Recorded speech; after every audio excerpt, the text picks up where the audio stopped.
conversation of Leon Edwards and around titles and champions and number one contenders has been going on for longer than his entire career. We've been having this conversation for ages, but it's sort of reaching its crescendo now, and Jorge Masvidal is at the forefront, and he always has been. We know what happened in the past with him and Leon Edwards, 3-piece and a soda, that's all there as well, so we've got that history, and he doesn't want to fight him. But he came out on Aeriel Helwani's show this week and said they offered Jorge Masvidal the fight 3 times. 3 times. Video, if you enjoy it, daily content, yes, I said daily, and yes, I mean on YouTube as well, TikTok, Instagram, then drop the little subscribe button and hit the bell icon as well, please, because I very much appreciate the support and the engagement, and we're trying to build a community here, so get involved in the comments and get over to all our platforms and just get a conversation started. Now, I don't really think Leon Edwards has anything to lie about there, nor did I disbelieve him, which is why I thought this was interesting. 3 times. He said, yeah, I'm not asking for the fight now because I'm waiting for the title fight. I'm on a, 9-fight win streak. I've beat very competitive opponents.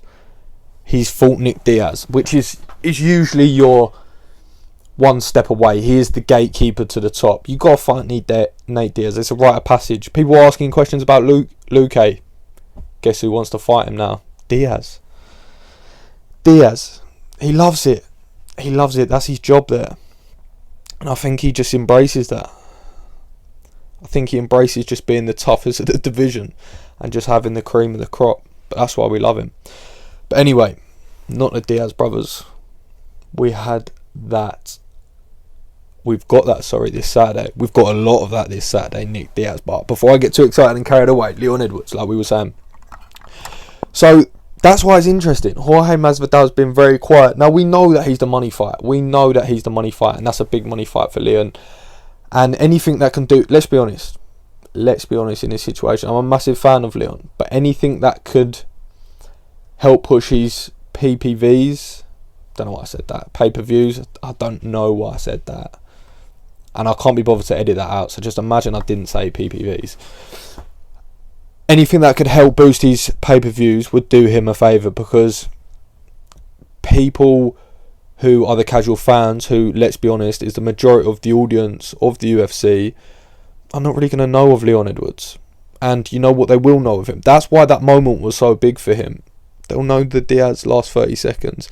And you know who knows that the most? Leon Edwards. That's exactly what he said in his interview. As soon as he walked out of the cage, he said, they asked about celebrating after it. He said, there was no celebrations because I just knew. I knew that was it. Like, I blew it. And that's what he said. He walked out and that's the first thing he said to his coach. He went, fuck.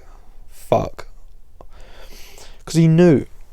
The casual fans don't care that he's one of the most skilled, well-rounded fighters on the roster. People don't care about that.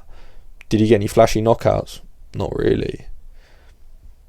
Has he had any call-outs? Not really. Oh. Do you know what I mean? That's the argument. Whereas you have people like me who can sit here and say, oh, he's striking here and his elbows here and his ground game.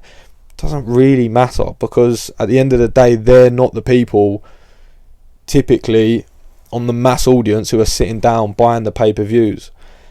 And he very much is one of them fighters who lets his fighting do the talking, but he just so happens to be in a weight class where there are a lot of independent characters as well. I guess that's a good way you can sort of put that, where there's a lot of limelight on other people, where you've got Nick Diaz, where you've got Jorge Masvidal, where you've got Colby Covington. There's a lot of strong characters at the top, and even though he beat Nick Diaz, I think that he beats Jorge Masvidal handedly.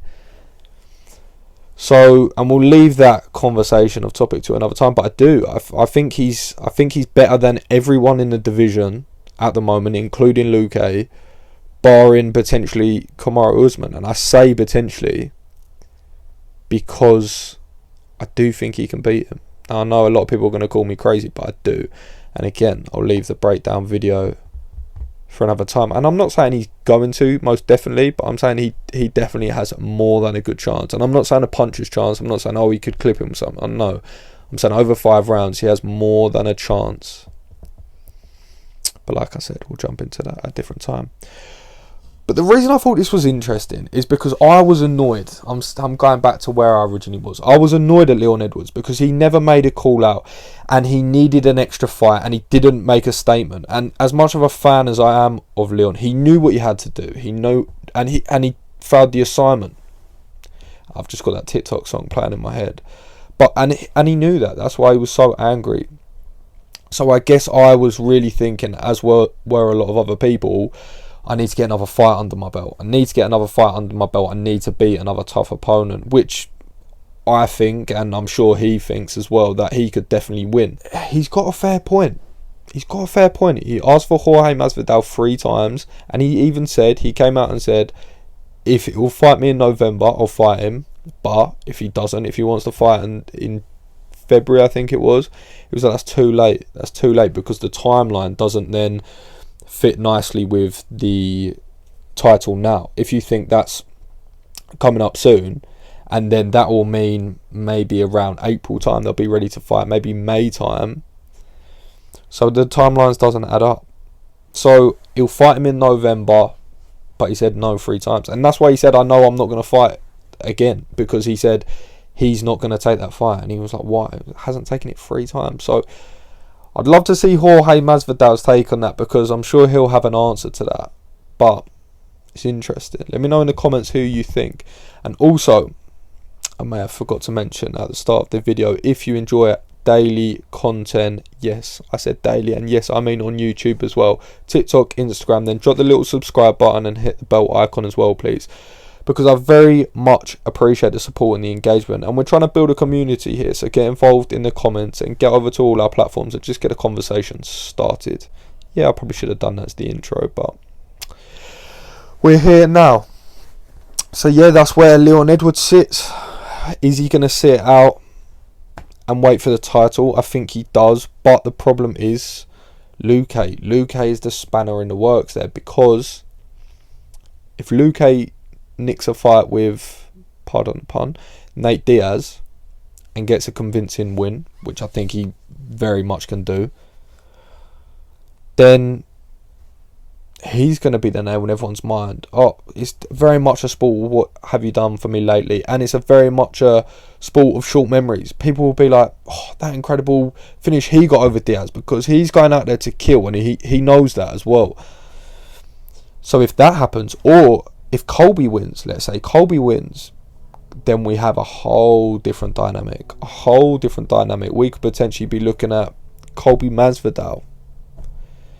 So, and then Leon Edwards drops further down the pecking order. Not out of ability, not out of win streak, clearly, but out of just relevance. Yeah, he came out and said, do I have to be pally with Dana White? It don't hurt. Do you know what I mean? Sometimes it doesn't hurt, and you have to play the game a little bit. I agree with you. It should be the best fighters get the best opportunity. I agree, but this is the real world, and UFC is a business, and I think it's a FTSE 500 company now, so they're there to make money as well. It's the entertainment business. Yes, it's Ultimate Fighting Championships, but it's Ultimate Fun Championships as well. It is. And that's not to say that they don't have the highest level of skill, because obviously we know that and we see that in the fights. Is it favourable to people who can combine that with a little bit of charisma, with a couple of call-outs? Doesn't hurt. Does not hurt Leon Edwards. But we'll see where we go from here. As always, you know what to do. Hit the bell icon, hit the subscribe if you enjoyed the content. Like I said, we've got daily MMA content from the UK, trying to build a community out here. So get involved. Every little helps, and I genuinely mean that as well. Every like and subscribe, even when I see it ping up 1, I'm buzzing, and I try and message that person if they have it open. So appreciate it. Love you all. Take care. Peace.